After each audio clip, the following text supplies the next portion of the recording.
Ethanol. This molecule, made of little more than a few carbon atoms, is responsible for drunkenness.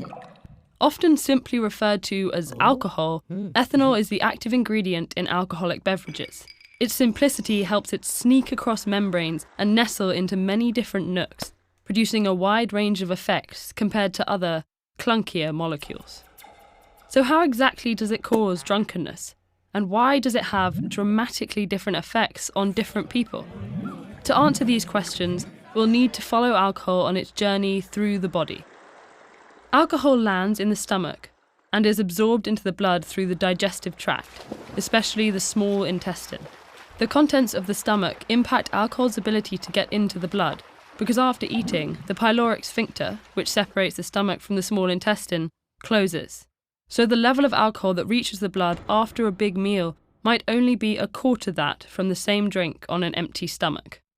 From the blood, alcohol goes to the organs, especially those that get the most blood flow, the liver and the brain. It hits the liver first, and enzymes in the liver break down the alcohol molecule in 2 steps. First, an enzyme called ADH turns alcohol into acetaldehyde, which is toxic. Then, an enzyme called ALDH converts the toxic acetaldehyde to non-toxic acetate. As the blood circulates, the liver eliminates alcohol continuously. But this first pass of elimination determines how much alcohol reaches the brain and other organs. Brain sensitivity is responsible for the emotional, cognitive, and behavioural effects of alcohol, otherwise known as drunkenness. Alcohol turns up the brain's primary brake, the neurotransmitter GABA, and turns down its primary gas, the neurotransmitter glutamate.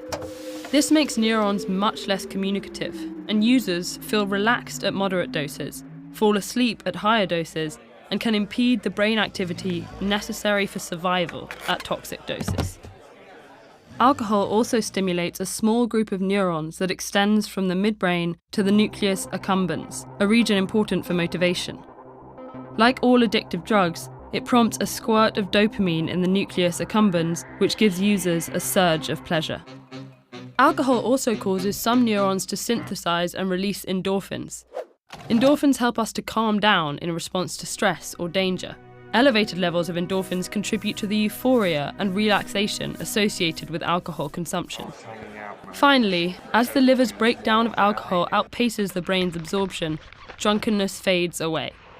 Individual differences at any point in this journey can cause people to act more or less drunk.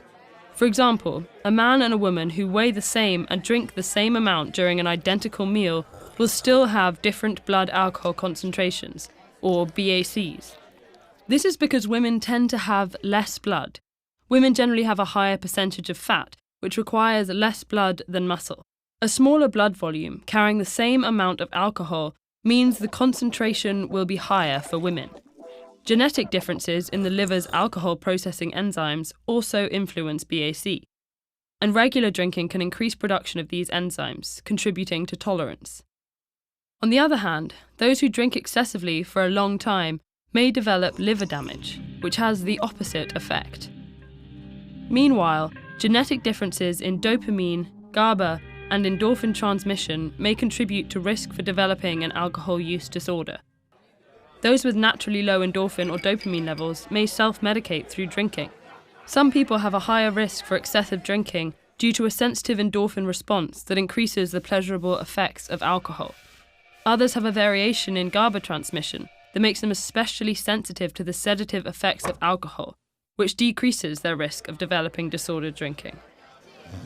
Meanwhile, the brain adapts to chronic alcohol consumption by reducing GABA, dopamine, and endorphin transmission, and enhancing glutamate activity. This means regular drinkers tend to be anxious, have trouble sleeping, and experience less pleasure. These structural and functional changes can lead to disordered use when drinking feels normal, but not drinking is uncomfortable, establishing a vicious cycle. So both genetics and previous experience impact how a person experiences alcohol, which means that some people are more prone to certain patterns of drinking than others, and a history of consumption leads to neural and behavioural changes. Similar to alcohol, how someone experiences marijuana depends on a number of factors, including, for example, genetics. Find out more about the effects and risks of marijuana use with this video.